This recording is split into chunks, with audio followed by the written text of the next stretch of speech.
இந்த வீடியோக்குள்ள போறதுக்கு முன்னாடி நம்ம சேனலை சப்ஸ்கிரைப் பண்ணாதவங்க சப்ஸ்கிரைப் பண்ணிடுங்க, பக்கத்துல இருக்க பெல் பட்டனையும் கிளிக் பண்ணிக்கோங்க.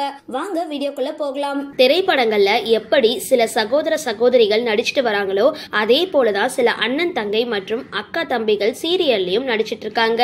அவங்க யார் யார் அப்படின்றத இந்த வீடியோல பார்க்கலாம். டிங்கு சோனியா வெள்ளித்திரையில குழந்தை நட்சத்திரங்களை அறிமுகமாகி அதுக்கப்புறம் சீரியல் மூலம் இல்லத்தரசிகள் மனசை கவர்ந்தவங்க தான் சோனியா மற்றும் டிங்கு. சோனியா தற்பொழுது சன் டிவில ஒளிபரப்பாகிட்டு வர மீனா தொடர்ல நடிச்சிட்டு வராங்க. ஆனா டிங்கு சீரியல்ல சம்பாதிச்ச பணத்தை தொழில முதலீடு செஞ்சு தன்னுடைய பிசினஸ கவனிச்சிட்டு வராரு. இவங்க ரெண்டு பேரும் அண்ணன் தங்கை அப்படின்றது பலருக்கும் தெரியாத ஒண்ணு. தேவி கிருபா மற்றும் சித்தார்த் ஆனந்தம் தொடர் மூலமா அறிமுகமானவங்க நடிகை தேவி கிருபா. இதை தொடர்ந்து மாமா மாப்பிள்ளை, தென்றல், கல்யாண பரிசு உள்ளிட்ட சில சீரியல்கள்ல நடிச்சிருந்தாங்க. குறிப்பா தென்றல் தொடர்ல புஜ்ஜு அப்படின்ற கதாபாத்திரம் இவங்களை ரொம்பவே பிரபலம் அடைய வச்சிருந்தது.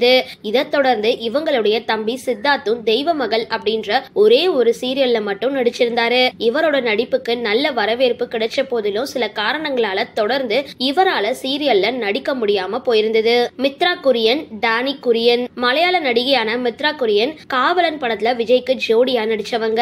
இதை தொடர்ந்து சாது மிரண்டா, சந்தித்ததும் சிந்தித்ததும், நந்தனம் போன்ற திரைப்படங்கள்ல நடிச்சிருந்தாங்க. சினிமா வாய்ப்பு கிடைக்காத நிலையில சீரியல்ல களமிறங்கி இருந்தாங்க. தமிழ்ல பிரியசகி, அழகு போன்ற சீரியல்கள்ல நடிச்சிருந்தாங்க. இவங்களுடைய தம்பி டானி குரியன் சில மலையாள சீரியல்கள்லயும் நடிச்சு பிரபலமானாரு. சிந்து சஞ்சீவ். சிந்து 1990கள்ல பல படங்கள்ல முக்கிய வேடத்துல நடிச்சு பிரபலமானாங்க. திருமணமான அப்புறமும் வெள்ளித்திரையில வாய்ப்புகள் குறைஞ்சதுனால சின்ன திரை சீரியல்கள்ல நடிக்க துவங்கினாங்க. இவங்களை தொடர்ந்து இவங்களுடைய தம்பி சஞ்சீவ் சீரியல்ல நடிக்க துவங்கின நிலையில பல சீரியல்கள்ல கதாநாயகனாகவும் முக்கிய வேடத்திலையும் நடிச்சிருக்காரு. குறிப்பா தற்பொழுது சன் டிவில ஒளிபரப்பாகிட்டு வர லக்ஷ்மி சீரியல்ல நடிச்சிட்டு வராரு. அதே போல 30க்கும் மேற்பட்ட படங்கள்லயும் குணச்சித்திர வேடத்துல நடிச்சிருக்காரு. சூரிய கிரண் மற்றும் சுஜிதா. சூரிய கிரண் மற்றும் சுஜிதா ரெண்டு பேருமே தமிழ், மலையாளம் ஆகிய மொழிகள்ல குழந்தை நட்சத்திரமா நடிச்சு பிரபலமானாங்க.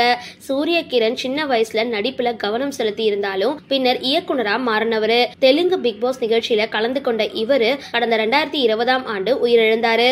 இவரோட தங்கை சுஜிதா சில திரைப்படங்கள்ல ஹீரோக்களுக்கு தங்கையா நடிச்சிருக்காங்க. அதுக்கப்புறம் சீரியல்கள்ல நடிக்க துவங்கினாங்க. இவங்க விஜய் டிவில நடிச்ச பாண்டியன் ஸ்டோர் சீரியல்ல ரொம்பவே பிரபலம். ஐஸ்வர்யா ராஜேஷ், மணிகண்டன் ராஜேஷ். ஐஸ்வர்யா ராஜேஷ் வெள்ளித்திரையில முன்னணி நடிகையா இருந்தாலும் இவங்க சினிமா கெரியருக்கு பிள்ளையா சுழி போட்டது என்னவோ சின்ன திரை மூலம்தான். தொகுப்பாளர், டான்சர்னு தன்னுடைய கெரியரை டெவலப் செஞ்சு அதுக்கப்புறம் சினிமாவில நடிக்க துவங்கி பல சவால்களை கடந்து சாதிச்சாங்க. ஐஸ்வர்யா ராஜேஷை போலயே அவரோட அண்ணன் மணிகண்டனும் சின்ன திரையில தன்னோட கெரியரை சீரியல் நடிகரா துவங்கினாரு. தற்பொழுது வெள்ளித்திரையில நடிகரா தொடர்ந்து முயற்சி செஞ்சுட்டு வராரு. அவினாஷ், அஷிதா. விஜய் டிவில ஒளிபரப்பாகிட்டு வர பாக்யலட்சுமி சீரியல்ல அமிர்தா கதாபாத்திரத்துல நடிச்சிட்டு வரவங்க தான் அஷிதா. இவரை போலவே இவங்களுடைய சகோதரர் அவினாஷும் ஒரு நடிகர் தான். அழகு சீரியல்ல அறிமுகமான அவினாஷ் தற்பொழுது விஜய் டிவில ஒளிபரப்பாகிட்டு வர வீட்டுக்கு வீடு வாசப்படி தொடர்ல 2வது கதாநாயகனா நடிச்சிட்டு வராரு அப்படின்றதும் குறிப்பிடத்தக்கது. சரி, இந்த வீடியோ பத்தின உங்களோட கருத்துக்களை கீழே கமெண்ட் பாக்ஸ்ல போஸ்ட் பண்ணுங்க. வீடியோ பிடிச்சிருந்தா லைக் பண்ணுங்க, ஷேர் பண்ணுங்க, மறக்காம டிபி காபி சேனலை சப்ஸ்கிரைப் பண்ணுங்க.